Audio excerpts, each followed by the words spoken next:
Eagles Wings. I've been here for like 13 years now, so I've done orientation a few times. So I want to start off by saying thank you all for being here.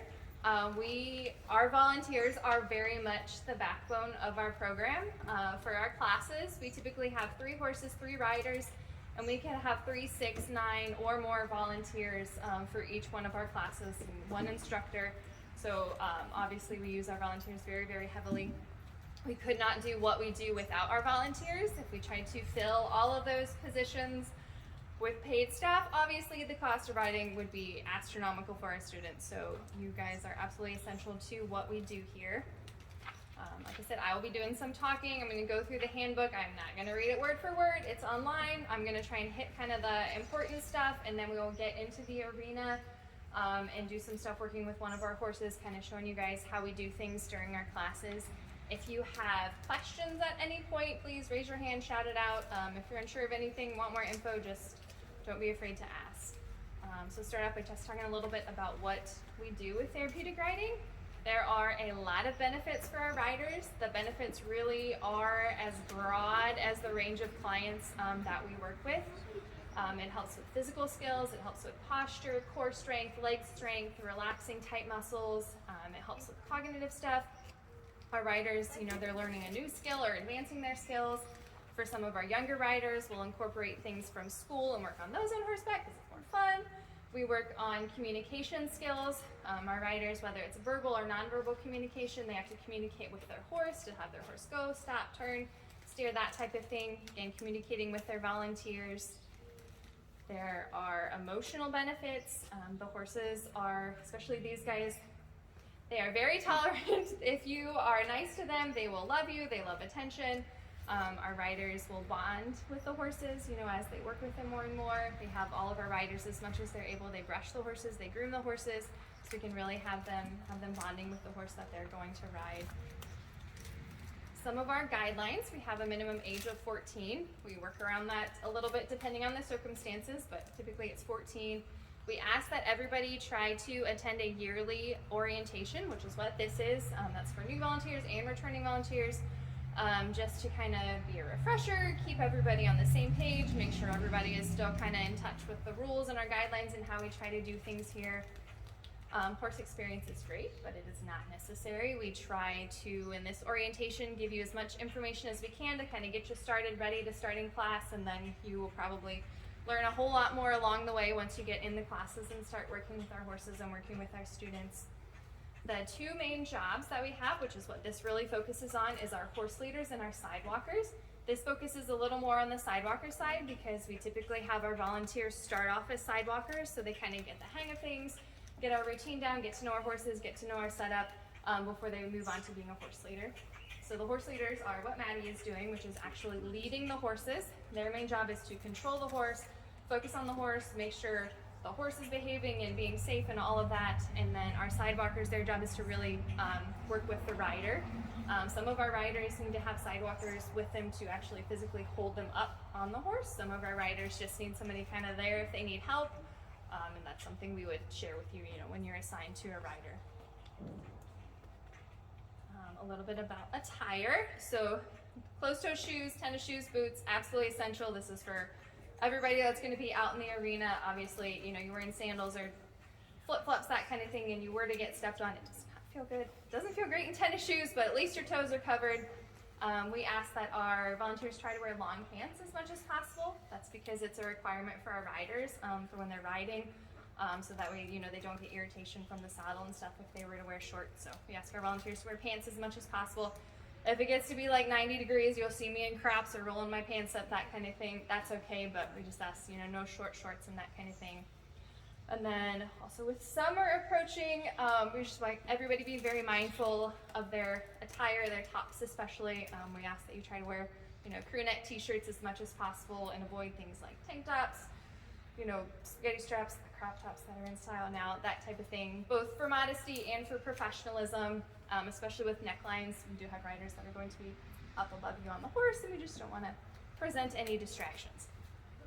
You also want to think about things like jewelry or anything sparkly, shiny, or dangling that could get caught up in the equipment or might be a distraction for one of our riders. We choose good judgment with that. So our commitment, so for our volunteers, when you sign up for a time slot, you're assigned to a specific rider or horse, and it is a commitment of a little over an hour a week, once a week for 8 weeks. It's the same time, same day, same time, every week. And so when you sign up, that is what you are committing to. If you sign up for a slot, it's really, really important that you are here. And if you, for some reason, can't be here, there's an emergency, that you would let Kate, our volunteer coordinator, know as soon as possible that so she can fill that spot. If we don't have our volunteers, we can't get our riders on the horses. It doesn't happen very often, but it has happened before. So like if you sign up, just try to just be here. And if you can't, make sure you let Kate know as soon as possible so we can get a sub. And if you know ahead of time, it's usually really easy to ask somebody in the class before you or after you to kind of fill in for you that way to make sure we have all of our bases covered so we can get our riders on and have them ride safely. And then confidentiality. So we follow HIPAA guidelines, which is the same guidelines of other healthcare practitioners, which is basically we want to respect the privacy of our riders as much as possible. As an instructor, as a staff member, I'm going to know things about a student, because I've seen their paperwork that you might not necessarily know or I might not share with you. We will tell you as much as we think you need to know to work with a rider safely, but you might not know things like their diagnosis or something like that. And if we do share things with you about a specific rider, we just ask that you keep them to yourself, keep those things private. If you want to share what's going on here, it's great to say, my rider used the reins for the first time, or they got to ride this other horse, or they love trotting, or they, said whoa for the first time. Those are all fantastic things to share. But if it's, specific or detailed things about a specific rider, we just ask that you kind of keep those things private. If you have questions about the rider you're working with or feel like you need to know something else, just please come to the instructor. Addison's an instructor, but she's kind of going to just be filling in here and there. But we have 2 other instructors, so whoever is in charge of the class, you can check with us if you feel like you need to know more.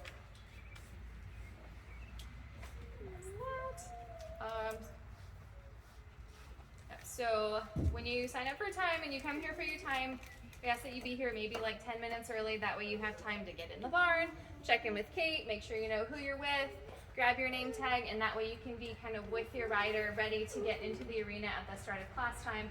If everybody gets here right on the dot and everybody's scrambling to get helmets and name tags and stuff, but sometimes we can't quite get class started on time. So if our volunteers are here a few minutes early and they're ready to go and can have our riders ready to go, then we can really make sure they get their full class time. Some of the things for during class, so like I said, the sidewalkers, which is what we start people out as. Their main job is to focus on the rider and supporting them as they need it. We try to tell you as much as we can so you know what to do with that rider. If we tell you a specific hold, which is something we'll go over when we get out in the arena, you want to do that the entire class, not let go of the rider unless the instructor has said it's okay. If the rider's going back and forth to get equipment or things, you want to make sure you're going with them back and forth and moving all around the horse with them and staying right with them unless the instructor said like it's okay to leave that rider, let them go off and do things on their own. Again, just for safety. You'll hear me say the word safety a whole lot, and we'll get into that a little bit more once we get out there with the horses. And like I said, we might have 3, 6, 9 or more volunteers in class.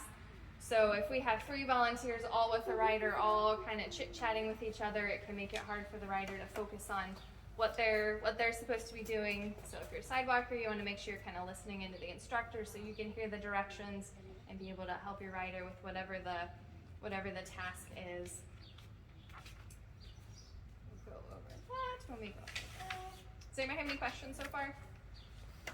So obviously we are a therapeutic riding barn, so we work with riders that have disabilities. They range from very, very mild to much more involved. A general rule of thumb for working with people with disabilities is just treat them like you would anybody else. If it's an adult, you want to talk to them like they're an adult, even if, their cognitive age might be much lower than their chronological age. Talk about things you would normally talk about with them. Just kind of keeping things short, simple, and direct to try to help your rider do what they need to do. Kids, you can treat them like a kid, talk to them like a kid, and that's really my best advice, is just talk to them like you would anybody else.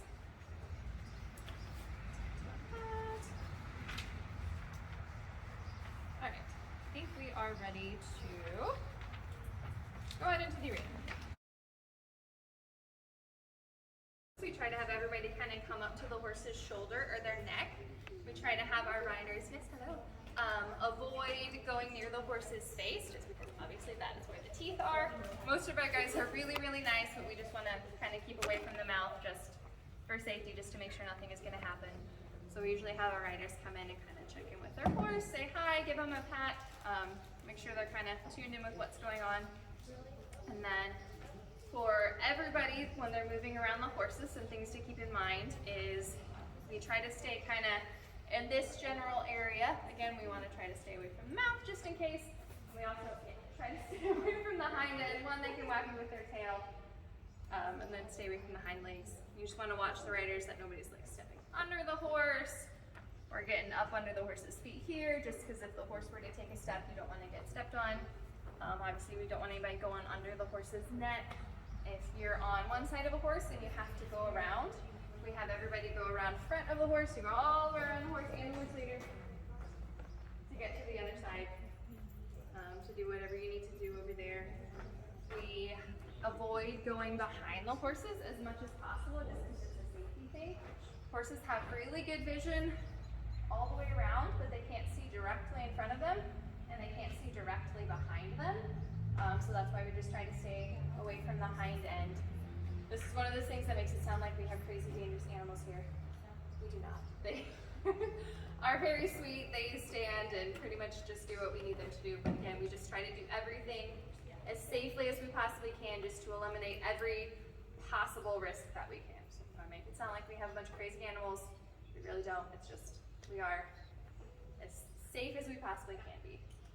I do like to show, for in case there is some kind of absolute emergency and you have to go around behind the horse, there's no other way around it. The way to do that safely is to put your hand on the horse and stay nice and close and come around behind.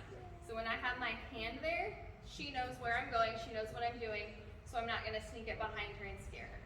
And then if I'm staying nice and close, if for some reason she were to decide to kick me, they do not have much power. If I'm that close, she might be able to get a little tap.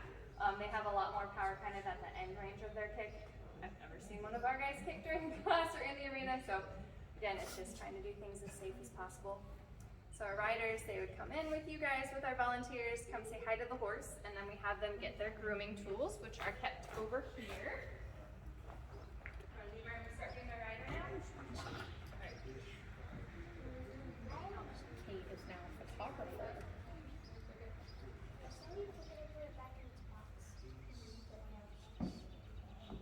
This is my daughter, Claire. She is the unofficial, official volunteer orientation rider. So she's gonna go grab a helmet so she can come help. So again, grooming tools are under there. The brushes have a tendency to wander from bucket to bucket. So if you ever pull a bucket out and something doesn't look quite right, they're probably somewhere under there. So each of the buckets has 3 brushes. So we have our riders go and get their bucket, bring it, set it down beside their horse. We try to set it a little bit away from the horse's feet. Just that way, if the horse were to take a step, they're not going to step in their bucket and get scared or break anything. Probably on the bucket, not them. So there's 3 brushes in each bucket, again, usually. The first brush is a curry comb. Any kind of round, rubbery, plasticky looking something like this is a curry comb. And they all get used the same way. It's pretty much on the big fleshy parts, so you can use it on her neck, her chest, her shoulders, up onto her back. We try to kind of stay away from their rump. The important spots to get are up on the horse's back and then down under the horse's belly, because that is where the saddle and then the girth is going to go. So we want to make sure there's no big mud patches or wads of hair that are going to kind of could get rubbed and irritated under the equipment. Usually by the time class starts, the horses have been brushed once, maybe twice, maybe 3 times, depending on if they've been in class. But we still like to have our riders do it again, so they have that bonding, that interaction with their horse, and also kind of that sense of responsibility that they're going to take care of their horse before they get to ride. We have all of our students, our riders, they wear helmets even for groundwork. So I'm putting one on. Putting one on her. Put your chin up. Maybe up high now.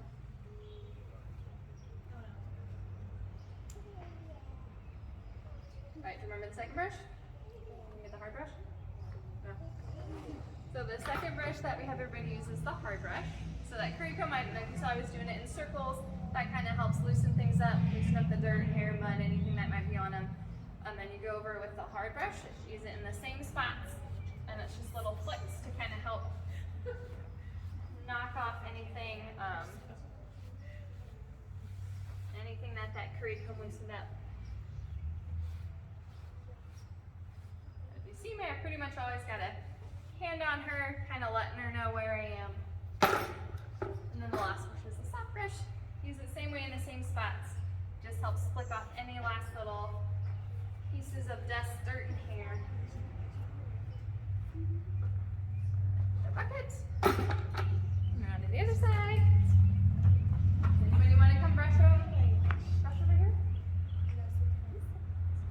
After our riders have groomed, then we have them tack as much as they're able. Some of our riders, the horse might already have everything on them. Some of our riders might be putting everything on themselves or somewhere in between. So all of our tack we keep over there.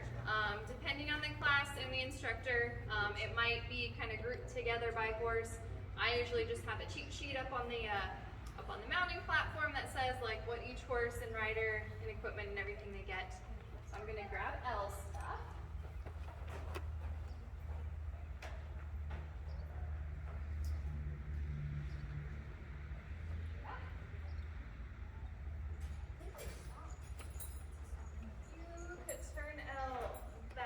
So I'm on her left side.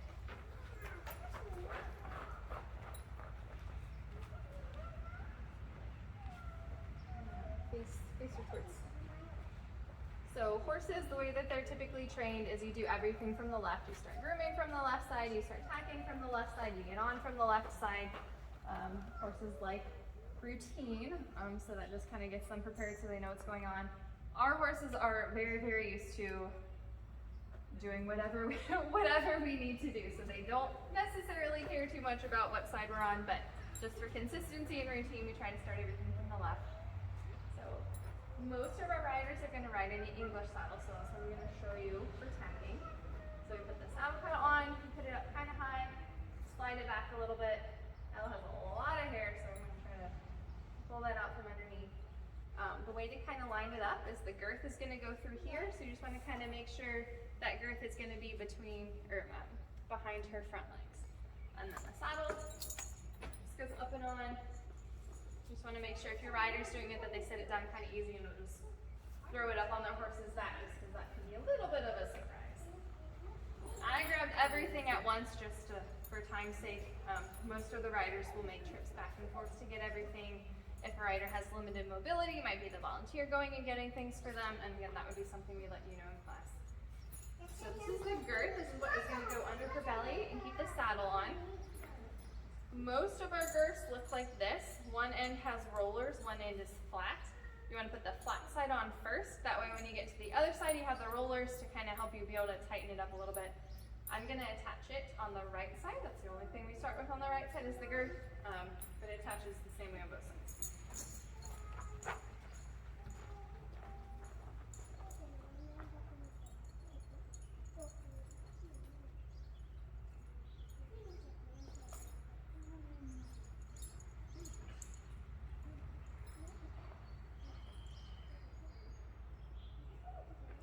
Usually, if there's two volunteers, one volunteer can stay on this side and help kind of pass the girth under. That way, if nobody's having to crawl underneath the horse to grab the girth.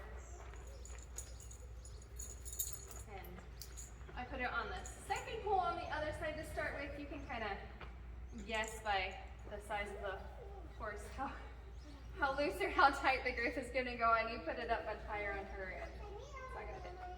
Can you go stand up there by Maddie so they can see? If you have never done this before, I would suggest coming up a little bit closer, because for whatever reason, this is typically the hardest thing to remember is exactly how these go on. Don't be shy. So it buckles just like a belt. You see how there's two holes? A lot of people like to put it through the bottom one. If you do that, it's almost impossible to get it back off. So you go through the top, and that way you have the rollers to kind of give you a little bit of leverage.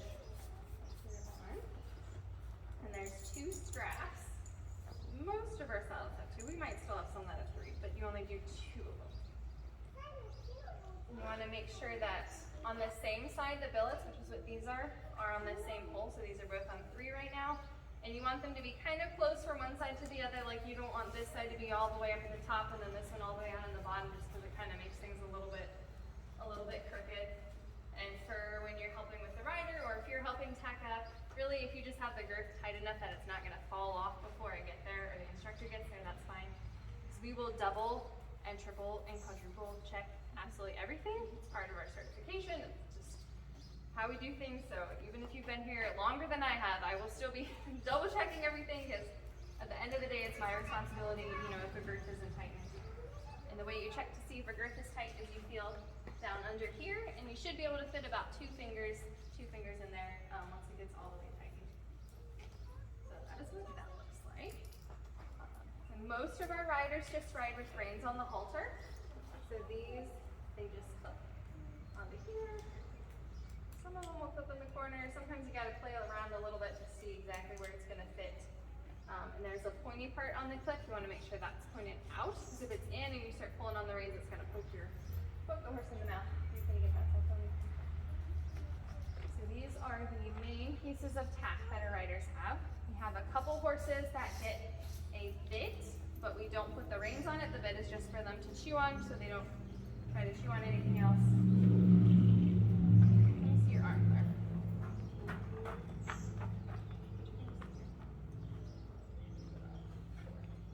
I'm going to adjust the stirrups for her. So sometimes if you have a really advanced rider or somebody that just grooms and tacks super duper quick, I'll teach them how to do the stirrups, but usually it's the instructor that does the stirrups. We try to have it done before class. I usually sneak around and do it while everybody's tacking up, just so it's ready to go.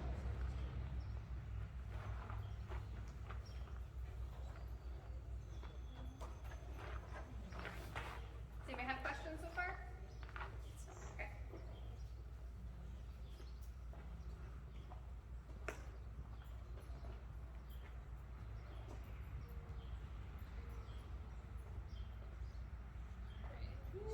Walk in a little circle, then stop right at open to her girth again.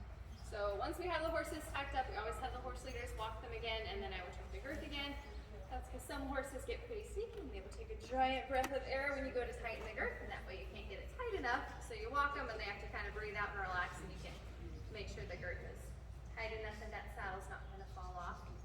So our riders get on two different locations. They either will go up the steps onto the mounting platform and get on from there, or we will get out the mounting block and use the steps. Or occasionally, if we have a little rider like this, I would pop them on. We do have some younger students that they just get carried out and put on the horse, usually by the instructor, sometimes parents, sometimes a volunteer. It just depends on the scenario.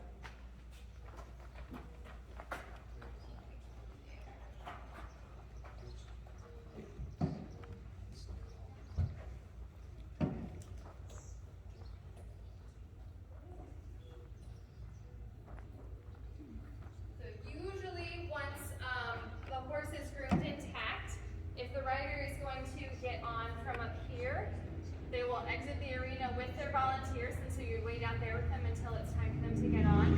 If they are going to get on from the steps, usually you would wait over there with the rider where you guys are now until everybody's ready to get on.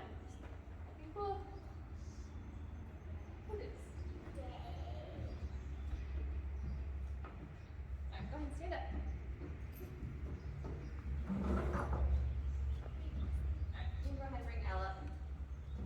Once Elle gets up, if you need to get closer so you can see what we're doing, you can come up. I'm not going to bother pulling the thing up.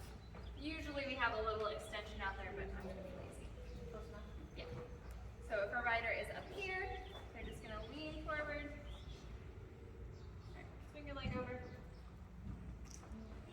So that's usually how they get on from up here. We have 1 or 2 riders that might have to sit back on the horse and swing their leg up over the horse's neck. And we have at least 1 rider that I put on using our mechanical lift. The mount is pretty much always the instructor's responsibility. So The instructor will be in charge. They'll be kind of directing you as they need help for that specific mount, because it is different depending on the rider, the horse, where you're getting on, how you're getting on. So if you guys want to walk on and just pull up in front of the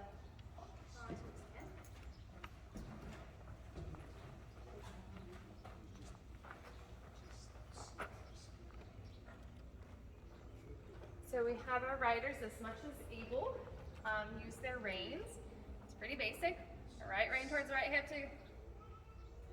I make mistakes with my left and right sometimes. Left rein towards left hip when they want to go left. Right rein back towards their right hip if they want to go right. Both reins back and saying whoa to stop, and we have them say walk on to go. For our riders that are nonverbal, they might tap in front of the horse or clap their hands or something for that walk on. And if we know how that rider cues, we'll let you know. Your stirrups are a little short, but I think you're okay. Then for when our riders are up on the horse, we have 3 different holds that we use to help them. So the first one is called a thigh hold. I'm just gonna have my forearm over her thigh and I'm gonna hold onto the front of the saddle. You don't necessarily have to like push or hold them or anything, but you're there so if you need to. So if she's coming off my way, I can hold her in place with my arm if I need to. Sometimes it's just if we have somebody that's a little wiggly or their balance isn't perfect, or for our younger riders that maybe are a little unpredictable, that way you're just right there to help keep them in place in the saddle if they need it. Then the second hold that we do is called a heel hold. I'm gonna just have my flat hand on the inside of her heel. We'll use this for riders that maybe just need somebody nice and close. So if I'm doing this, if she starts to come off, I can have a hand up there, I can have a hand up there, I can have a hand up there to help keep her on if that were to happen, if she were to lose her balance. If we have riders that are a little bit nervous, just kind of having that physical contact, letting them know that somebody is there to help them if they need it, can kind of help them work through that. We might have riders that just have a tendency to kind of squeeze on the horse. Elle isn't really going to do a whole lot. Our horses that like to go a little quicker, they feel that squeeze, they might decide they want to walk a little faster, so that can kind of help keep the rider's heels out of the horse's side. And then the next thing to do is just to let go and just walk alongside. A lot of our volunteers, if they're just walking alongside, they like to kind of hold on to a stirrup leather or something, because otherwise it's easy, you get distracted for a second and they turn and you don't, and you can get left behind. So a lot of volunteers like to kind of hold on to that just to keep everybody together. Sit up. So I will have everybody try both of those holds. So if you want to have 2 people start, 1 on each side, you just start up with the thigh hold, so it's just forearm over the horse's thigh. Forearm over the rider's thigh. Just want to hold on to the front of the saddle. And then you go ahead and walk on, Clara. Walk on. Walk on. And you just take Elle in a little circle. And if you want to try a heel hold, so that's just your flat hand on the inside of the rider's heel between them and the horse. And we do a flat hand versus a grab, just so it's not grabbing the rider. And then you want to let go and just walk alongside. Tell Elle. Okay. And swap out. Go around front. You do that thigh hold first. Okay. You tell Elle to walk on. Walk on. Then you can do the heel hold, which is this flat hand on the inside of her heel. And you can let go and just walk alongside. So especially if you're doing a thigh hold, that's an instance where we can try to kind of match your height to the height of the horse you're working with. You know, if you're on one of our taller horses and you're not taller and you're trying to do a thigh hold, obviously that's a little bit of a challenge. So just gonna hold on right there. Tell Elle to walk on. I'm doing the holds. Maybe remember there's a couple things I forgot to cover when we were out there. So I said like we do the flat hand instead of the grabbing. We try to do an open hand anytime we're helping our riders, anytime we've got to kind of scooch them over, adjust them in the saddle, things like that. Just for skin integrity, if it's somebody that's a little more sensitive, and also just to kind of have that personal boundary a little bit, just doing the open hand to adjust. And then also along the lines of boundaries, obviously you're very much in the rider's physical space and everything, and everybody's pretty much okay with that because that's kind of goes along with being here. But we just try to do the open hand and be respectful as much as we can. And then along the lines of boundaries, it's kind of with like social media and everything. When you meet a student, like we want everybody to be friends, we want everybody to get along. Not some of our riders are here because they have challenges, with emotions or with knowing what is socially appropriate and that kind of thing. So you just want to use caution, like before you're giving out your cell phone number or friending people on Facebook or whatever you younger people are are using nowadays. Just make sure you were to know the rider, that kind of thing. I personally, I just don't friend adults, or not, I don't friend riders, I don't friend participants on Facebook and that kind of thing, just because I want to maintain kind of those professional boundaries.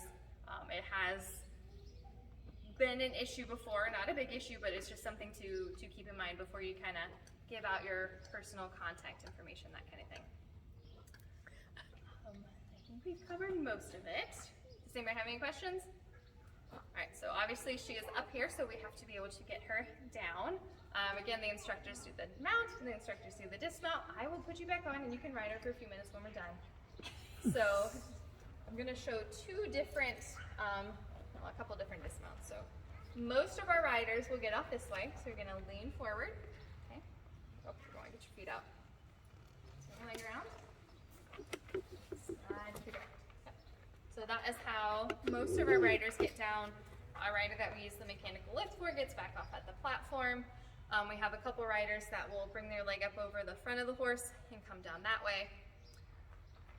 Sometimes, well, we don't have people get too creative with dismounts, but all right, so I'm gonna pop you back up there. Can I give you a leg up? Ready? Okay, ready to jump? 1, 2, 3. So we also in orientation like to show what we call an emergency dismount.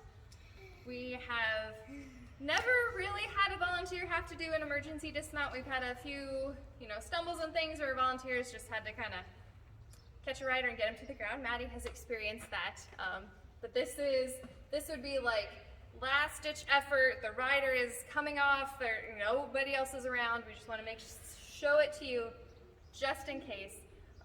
Pretty much if a rider's coming off, you as a volunteer can probably kind of hold them wherever they are until the instructor can get there to get them down. But we at least like to show you what that looks like. If there is something going terribly wrong and we have to get the rider off right away, as a volunteer, really your main job is just going to be to make sure their feet get out of the stirrups. And if you are on the off side, to kind of help guide that leg over and off the horse. So if I have to get her off, I can do this with an adult. I have done this with grown men. I'm not lifting, I'm not carrying. All I'm doing is trying to guide her to the ground slowly and safely. All right, you're just going to lean off on me, okay? You came off kind of quick. So you can just bring them on, and I can bring her all the way on down to the ground if I need to. Again, I wasn't carrying her or holding her at any point in time. I'm just guiding her onto the ground. Again, we've never had a volunteer have to do that, but we like to show you just in case. And then most of our riders, when they're done, they will untack and put the stuff away. Kind of same order, same procedure as putting stuff on. And then they would exit the unit.